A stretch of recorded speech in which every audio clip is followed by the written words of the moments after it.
it's hard to see now how, the US coalition that's leading these strikes will not be able to respond to these first deaths Mm. in the Red Sea.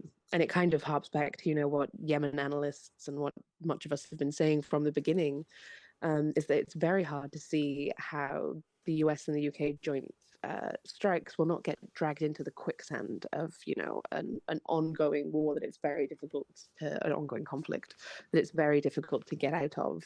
Now, the Americans have released a grainy black and white picture of a huge cargo ship in the Red Sea. Its stern is on fire and smoke is pouring out of it.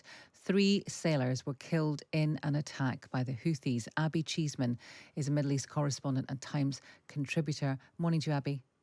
Morning, thanks for having me. So, what do we know about the sailors who were killed and the incident in which this happened?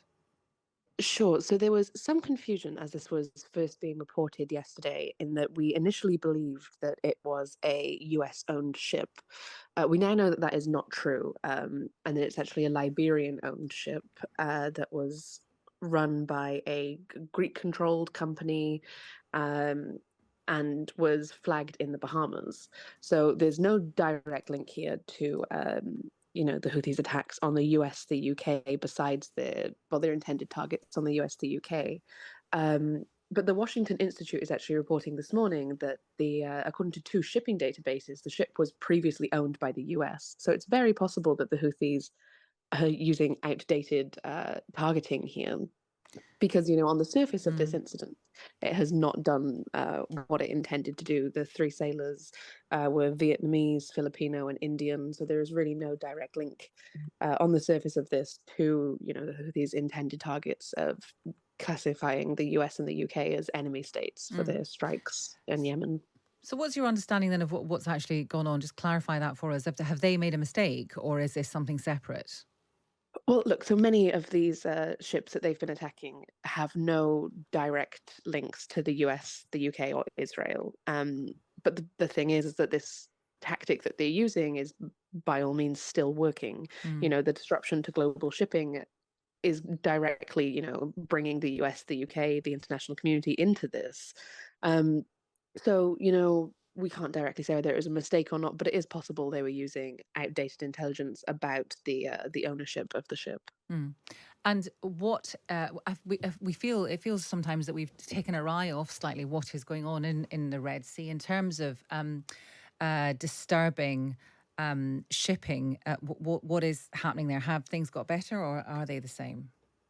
Absolutely. I mean, so many of these strikes have happened that, it's impossible for us to cover every one at this point. It becomes very repetitive. But even I was kind of surprised that data came out that the uptick of these attacks has absolutely increased. And it's increased more since the US and the UK started their strikes in Yemen as a way to try and deter these maritime strikes from happening. So again, the US, the UK's response is also not having the intended effect. Um, so, we don't know exactly how much the Houthis' abilities have been degraded. They will have been degraded for sure, but nowhere near enough to stop attacks. There was actually only 5 days in February where there were not US-led strikes on Yemen. So there's, a much bigger back and forth than we're actually seeing reported in the daily news. And so it's hard to see now how, the US coalition that's leading these strikes will not be able to respond to these first deaths Mm. in the Red Sea. And it kind of harps back to, what Yemen analysts and what much of us have been saying from the beginning, is that it's very hard to see how the US and the UK joint strikes will not get dragged into the quicksand of, an ongoing war that it's very difficult an ongoing conflict that it's very difficult to get out of. Abbie, thank you for that. That's Abbie Cheeseman, who's a Middle East correspondent and Times contributor.